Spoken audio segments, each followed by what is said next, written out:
Do you read Black writers? We met the prior week, both local and away, hoping to win the 2000 plus pot. Today, I intentionally wrap myself in support your local library across my black t-shirt. Mary is the first woman in a while who shared my mother's name in a way that didn't feel like a funeral. She perked up and asked me if I was a reader. I coyly explained how librarians and mandated reporters hadn't quite grown into one from another.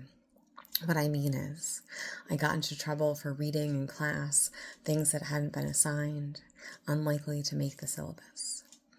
I was a CD student whose potential was still being cited. I think I just tripped over that privilege I didn't understand how to wield. Please, tell me about the 1970s, about your father who would have mistaken your roommate for less than a maid, how you'd share your bed, toothbrush, and young adult angst with your roommate and comrade, how she'd grown into a lawyer, y'all were still in contact. We both agreed in the genius of Nikki Giovanni. I wondered if you knew her as queer. There is an unspoken regret as you tell me you were not someone who was easy. I, too, recall what it means to be called difficult, how you were proud to tell your father to evolve, get over it. Your lungs fight to ingest the oxygen. You tell me about how your doctor is ordering you the patch, 2 months worth. You're ready to quit this time. The price of oxygen isn't stable. Costs more in 6 months than it has since you've been having to cover the costs. Nashville is one of the worst places for air quality. I used to wheeze so hard I'd vomit. Feeling a body fail at breathing is a special kind of cruel. It's hereditary. Asthma, too. We all come back to the bar for similar but different reasons. Most of us could use the money. The best of us come for camaraderie. The prize is $3.2K. Mary told me about how she was overbilled for oxygen. Wants to make sure that a distant family can cash a holiday check.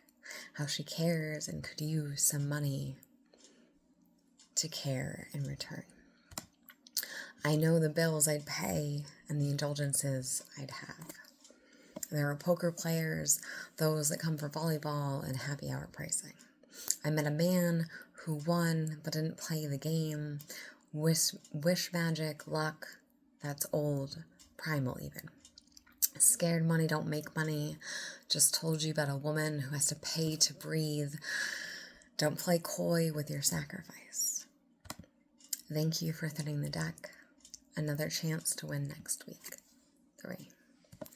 There was a man next to me using a protractor in a sketchbook. Next to him is a man who I met 2 weeks ago, but without his glasses, he looks like any other entitled white man. Please tell me about the house you bought, about being a high school teacher, and the cherry wood hidden under 70s stained carpet. I apologize to the man that I met before. We both agree that I am rude, but it is a refreshing quality. Clearly, we are both who we are. I am embarrassed because you spotted me first. Normally a face I remember, and I know your stroke changed your brain. I'm glad you let me answer later. It was the video games we spoke about. Mary declares that I am the favorite new person. A second pauses to note the praise. I, too, am grateful for the people, the poetry, the hopes. Mary asks for a cigarette with her nicotine patch on her arm. That's over $100 right there. The inhaler is higher priced.